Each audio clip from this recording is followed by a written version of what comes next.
इस दुनिया के अंदर जब कोई इंसान चारों तरफ से परेशानियों से घिर जाता है, तकलीफ़ों से घिर जाता है, तो फिर तकलीफ़ों से बाहर निकलने के लिए तरह तरह की तरकीबें अपनाता है। लेकिन इसके बावजूद अगर तकलीफ़ें दूर नहीं होती हैं तो फिर गलत रास्तों का चुनाव कर लेता है, बावजूद इसके जानते हुए कि ये गलत रास्तों का चुनाव खतरों से खाली नहीं है। दोस्तों, आज की जो सच्ची घटना मैं सुनाने वाला हूँ, आज की जो कहानी सुनाने वाला हूँ, इस कहानी में भी कुछ ऐसा ही होता है। एक व्यक्ति जब चारों तरफ से परेशानियों से घिर जाता है तो उससे बाहर निकलने के लिए एक गलत रास्ते का चुनाव कर लेता है, जिसके कारण एक महिला ही नहीं बल्कि साथ में एक 5 साल की बच्ची भी इस दुनिया को छोड़ करके हमेशा हमेशा के लिए चली जाती है। दोस्तों, आज की जो सच्ची घटना मैं सुनाने वाला हूँ, ये घटना है उत्तर प्रदेश की। उत्तर प्रदेश में एक ज़िला पड़ता है ललितपुर, और इसी ललितपुर का एक इलाका पड़ता है देवगांव। दरअसल मैं बात कर रहा हूँ 15 मार्च 2017 की लगभग दोपहर के आसपास, जब चरवाहे अपने पशुओं को लेकर के जंगल की तरफ निकलते हैं तो एक चरवाहे की नज़र झाड़ी की तरफ पड़ती है।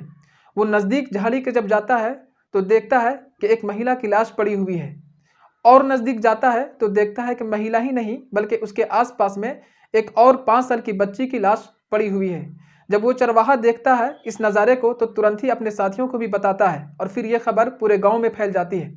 लोग वहां पर जमा हो जाते हैं, फिर पुलिस को इन्फॉर्म किया जाता है, पुलिस को सूचना दिया जाता है। पुलिस जब मौके पर पहुंचती है तो शव को अपने कब्जे में ले लेती है, और जब घटनास्थल का मुआयना करती है, घटनास्थल की जांच पड़ताल करती है, जब वहां पर चेक करती है तो वहां पर से कोई ऐसा प्रमाण पत्र नहीं मिलता जिससे कि ये पता चल सके कि ये डेड बॉडी किन लोगों की है। डेड बॉडी की शनाख्त नहीं हो पाती है। आखिरकार पुलिस शव को कब्जे में लेकर के पोस्टमार्टम के लिए भेज देती है, और पुलिस इस केस की छानबीन करना शुरू कर देती है। लेकिन पुलिस वालों के लिए सबसे बड़ा चैलेंज होता है उन दोनों की पहचान करना, उन दोनों की शनाख्त करना, क्योंकि जब तक उन दोनों की शनाख्त नहीं हो पाती है, पहचान नहीं हो पाती है, पुलिस इस केस में एक कदम भी आगे नहीं बढ़ा सकती है। इसलिए पुलिस वालों के लिए उन दोनों की शनाख्त करना सबसे बड़ा चैलेंज हो जाता है। पुलिस अपने स्तर से उन दोनों की पहचान करने की कोशिश करती रहती है कि इसी बीच शाम के समय एक बूढ़ा शख्स थाने में पहुंचता है। रोते बिलखते हुए कहता है कि साहब, देवगांव की झाड़ियों से जिस महिला के शव बरामद हुआ है, जिस महिला के शव मिली है, वो बच्ची कोई और नहीं बल्कि वो मेरी ही बेटी है। ये कह करके फूट फूट करके वो बूढ़ा व्यक्ति रोने लगता है। पुलिस वाले आराम से बैठाते हैं, पानी पिलाते हैं, और फिर बहुत ही तसल्ली के साथ पूछते हैं। तो वो बूढ़ा व्यक्ति कहता है कि दरअसल मेरा नाम मूसा खान है, मैं अमेठी जिला के शुक्ला बाजार के सिकनी गांव का रहने वाला हूं। दरअसल वो जो शव है, वो जो लाश है, वो मेरी बेटी इशरत की लाश है, और जो 5 साल की बच्ची है वो मेरी ही बेटी की बेटी है, यानी मेरी ही बेटी की बच्ची है। पुलिस वाले पूछते हैं कि क्या तुम्हें शक है कि ऐसी हरकत कौन कर सकता है? तो मूसा कहता है कि शक ही नहीं बल्कि मुझे पूरा यकीन है कि ये कोई और नहीं बल्कि मेरे ही इलाका का रहने वाला मुन्ना खान है, वही इस हरकत को कर सकता है। पुलिस वाले पूछते हैं कि मुन्ना के बारे में, मुन्ना कौन है? तो मूसा कहता है कि मुन्ना कोई और नहीं बल्कि मेरी बेटी इशरत का आशिक है। अब पुलिस मूसा के ही तहरीर पर मुकदमा दर्ज कर लेती है और मुन्ना की छानबीन शुरू कर देती है, तलाशी शुरू कर देती है। पुलिस वाले सबसे पहले मुन्ना के घर पहुंचती है। जब वहां पर छापेमारी करती है तो पता चलता है कि मुन्ना घर से फरार है। मुन्ना को तलाशी करने के लिए पुलिस दमखम लगा देती है, और साथ में कोशिश करते हुए अपने खबरियों को भी काम पर लगा देती है कि अगले दिन ही एक खबरी पुलिस वालों को आकर के बताता है कि साहब, मुन्ना फला जगह पर छुप करके है। पुलिस तुरंत ही मौके पर दल बल के साथ पहुंचती है और वहां पर से मुन्ना को गिरफ्तार करके थाने लाती है। थाने ला करके जब पुलिस वाले मुन्ना खान से इस बारे में पूछताछ जब शुरू करती है तो मुन्ना साफ इनकार करते हुए कहता है कि मैंने उन दोनों की हत्या नहीं किया है। पुलिस जब सख्ती से पूछताछ शुरू करती है तो फिर आखिरकार मुन्ना जुर्म कबूल कर लेता है और सारी सच्चाई कबूल कर देता है, सारी सच्चाई पुलिस वालों के सामने बता देता है। मुन्ना कहता है कि दरअसल मैं अमेठी जिला के शुक्ला बाजार के सिकनी गांव का रहने वाला हूं। मुन्ना का ही पड़ोसी होता है मूसा खान। मूसा दरअसल दिहाड़ी मजदूरी करता है, घर की माली स्थिति ठीक नहीं होती है, माली हालत ठीक नहीं होती है। मूसा के घर में पत्नी के अलावा 3 बच्चे होते हैं, जिनमें से 2 बड़े बेटे होते हैं और 1 बेटी होती है। मूसा अपने दोनों बच्चों की शादी कर देता है, लेकिन शादी करने के बावजूद भी घर की माली हालत ठीक नहीं होती है। मूसा इधर अपनी बेटी इशरत की बढ़ती उम्र को देख करके उसकी शादी के लिए भी चिंतित होने लगता है, और इसीलिए इशरत का रिश्ता ढूंढना शुरू कर देता है, इशरत के लिए लड़का ढूंढना शुरू कर देता है। लेकिन जब इस बात की खबर इशरत को पता चलता है तो इशरत अपने अब्बू मूसा से कहती है कि अब्बू, घर की माली हालत ठीक नहीं है, ऐसा क्यों ना कर लूँ कि कुछ काम करके मैं कुछ पैसे जमा कर लूँ, कुछ कमा लूँ, उसके बाद आप मेरी शादी कर दीजिएगा। मूसा अपनी बेटी इशरत की बात मान लेता है और इशरत अपने ही इलाके में दरी बुनाई का काम शुरू कर देती है। लेकिन इशरत जहाँ पर दरी बुनाई का काम करती है वहीं पर मुन्ना खान भी काम करता है और इसी काम के सिलसिले में उन दोनों की मुलाकात होती है। और जब मुलाकात होती है तो उन दोनों के बीच में बातचीत का सिलसिला शुरू हो जाता है, उन दोनों के बीच में दोस्ती हो जाती है। और फिर ये दोस्ती कब लव में बदल जाता है, प्यार में बदल जाता है, उन दोनों को खुद ही पता नहीं चलता। और ये प्यार का सिलसिला शुरू हो जाता है और फिर आए दिन उन दोनों की मुलाकात होती है और मुलाकात ही नहीं बल्कि उन दोनों के बीच में शारीरिक संबंध भी बनता है। एक दिन इशरत मुन्ना से कहती है कि देखो, रोज रोज छुप करके मिलने से बेहतर है कि क्यों ना हम दोनों शादी कर लें। मुन्ना तुरंत ही शादी करने के लिए तैयार तो हो जाता है, लेकिन कहता है कि देखो, अभी तुम्हारे घर की भी स्थिति ठीक नहीं है, मेरे घर की भी माली हालत ठीक नहीं है, क्यों ना ऐसा करते हैं कि कुछ समय और ले लेते हैं, कुछ पैसे कमा लेते हैं, उसके बाद हम दोनों शादी कर लेंगे। इशरत भी मुन्ना की बात मान लेती है और समय का इंतजार करने लगती है। लेकिन इस बीच जब भी मुलाकात होती है तो इस बीच इशरत कई बार मुन्ना को शादी करने के लिए कहती है और हर बार मुन्ना किसी न किसी बहाने से इस बात को टाल देता है। लेकिन एक बार इशरत जब मुलाकात करती है मुन्ना से तो इशरत मुन्ना से शादी करने के लिए जिद करने लगती है। दरअसल मुन्ना को इशरत से दिल भर चुका था, वो इशरत से शादी करना ही नहीं चाहता था। इसलिए इशरत मुन्ना से कहती है कि देखो, अगर तुम हमसे शादी नहीं करोगे तो फिर हम इस बात को अपने अब्बू मूसा से कह देंगे। मुन्ना को लगता है कि अगर ये बात मूसा को कह देगा तो फिर बात बढ़ जाएगी, दिक्कत हो जाएगी। इसलिए इशरत से छुटकारा पाने के लिए तुरंत ही अपने घर परिवार वालों की मर्जी से शादी कर लेता है। जिस लड़की से शादी करता है उस लड़की का नाम होता है संजीदा।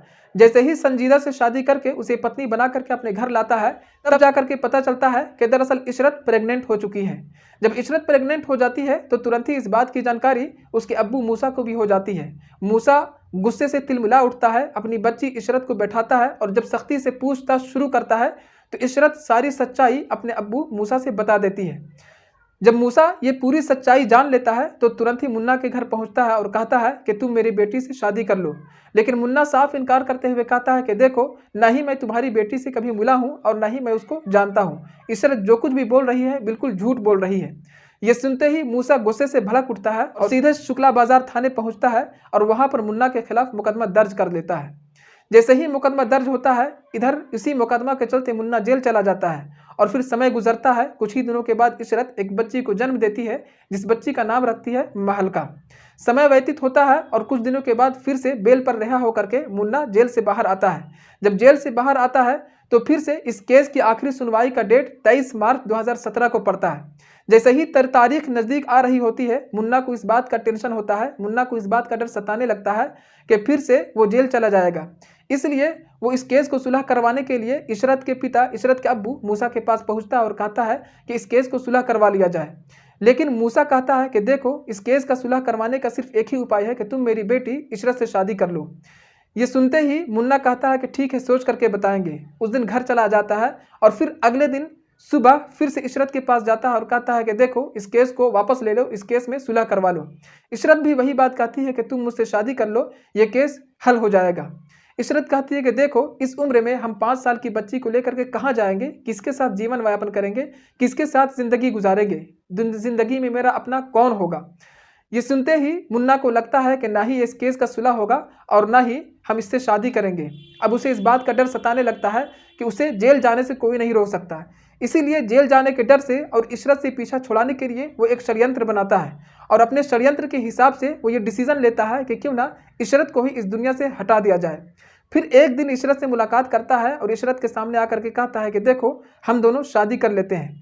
जैसे ही मुन्ना की इस तरह की बात इशरत सुनती है, तुरंत ही खुशी से झूम उठती है और उसके बाद उन दोनों की मुलाकात फिर से पहले के जैसा शुरू हो जाती है। उन दोनों की मुलाकात पहले जैसा शुरू हो जाती है और बार बार इशरत कहती है कि शादी कब करेंगे। तो मुन्ना कहता है कि देखो, शादी हम यहाँ नहीं बल्कि यहाँ से दूर दराज किसी शहर में जाकर के वहीं निकाह करेंगे और वहीं पर किराए पर कमरा लेकर के हम दोनों रहना शुरू कर देंगे। इस बात को सुन करके इशरत खुशी से झूम उठती है और वक्त का इंतजार करने लगती है। फिर से एक दिन मुन्ना इशरत के पास आता है और कहता है कि देखो, सुबह सुबह 15 मार्च के दिन तुम अपनी बच्ची 5 साल की बच्ची को लेकर के बाहर निकल जाना। हम इधर से अपनी बाइक को लेकर के बाहर निकलेंगे, दोनों रास्ते में मिलेंगे और फिर वहाँ से हम लोग चल पड़ेंगे। इसी प्लान के तहत इशरत 15 मार्च की सुबह अपनी 5 साल की बच्ची को लेकर के निकलती है और रास्ते में ही बाइक लेकर के मुन्ना भी इशरत से मुलाकात करता है और दोनों बाइक पर सवार होते हैं और उसके बाद चल पड़ते हैं। रास्ते में इशरत मुन्ना से कई बार सवाल करती है कि आखिर हम लोग जा कहाँ रहे हैं। मुन्ना कहता है कि रास्ते में ही कहीं पर रुकेंगे, ठहरेंगे और वहीं पर डिसाइड करेंगे कि कहाँ चलना है। आखिरकार चलते चलते उत्तर प्रदेश के ललितपुर जिला के एक इलाका पड़ता है देवगांव। जब वहाँ पर वो दोनों पहुँचते हैं तो पहुँचने के बाद ठहरते हैं, रुकते हैं और उसके बाद इशरत पूछती है कि हम लोग कहाँ जाएंगे। तो मुन्ना कहता है कि हम लोग दिल्ली चलेंगे और वहीं पर निकाह करके वहीं पर हम लोग घर बसाएंगे, वहीं पर रहना शुरू कर देंगे। इस बात को सुन करके इशरत खुशी से झूम उठती है। इशरत मुन्ना की हर बात को मानने के लिए तैयार हो जाती है। तभी मुन्ना कहता है कि देखो, हम साइड के रास्ते से बाइक लेकर के आते हैं, तुम झाड़ियों के रास्ते से, जंगल के रास्ते से तुम आगे बढ़ो। ऐसा ना हो कि कहीं कोई देख ले और फिर हमारे साथ दिक्कत हो जाए, हमारे घर वालों को पता चल जाए। इसीलिए इशरत मुन्ना की बात मानते हुए झाड़ियों के रास्ते से निकलना शुरू कर देती है। जैसे ही कुछ ही दूर चलती है कि अचानक से पीछे से मुन्ना तेज धारदार हथियार लेकर के पहुंचता है और फिर इशरत पर हमला करना शुरू कर देता है। कई बार वार करता है और वार करते करते घटनास्थल पर ही इशरत की मौत हो जाती है। जब 5 साल की बच्ची अपनी माँ की हालत ये देखती है तो फिर वो भी रोना बिलखना शुरू कर देती है, चिल्लाना शुरू कर देती है। उसकी आवाज़ सुन करके मुन्ना भी घबरा जाता है, डर जाता है कि कहीं कोई पहुंच ना जाए और वो पकड़ा ना जाए। इसीलिए उसी तेजधार हथियार से उस 5 साल की बच्ची पर भी हमला करता है और वो 5 साल की बच्ची भी हमेशा के लिए इस दुनिया को छोड़ करके चली जाती है। उसके बाद वहाँ से वापस घर आता है और घर से दोबारा दूसरे दिन फरार हो जाता है। लेकिन अभी रडार से बाहर भी नहीं निकल पाया था कि एक खबरी पुलिस वालों को ये खबर पहुंचा देता है कि मुन्ना कहाँ पर है। और उसके बाद पुलिस वाले मौके पर दल बल के साथ पहुंचते हैं और उसको दबोच लेते हैं, उसे गिरफ्तार करके थाने लेकर के पहुंच जाते हैं। तो दोस्तों, इस कहानी को सुनाने का उद्देश्य किसी को परेशान करना नहीं, किसी का दिल दुखाना नहीं, बल्कि सिर्फ और सिर्फ आपको सचेत करना है, आपको बाखबर करना है। आपको ये बताना है कि आप जहाँ कहीं भी रहें हमेशा सावधान रहें, सुरक्षित रहें, अपने और अपने रिश्तेदारों का खास ख्याल रखें। जय हिंद, जय भारत।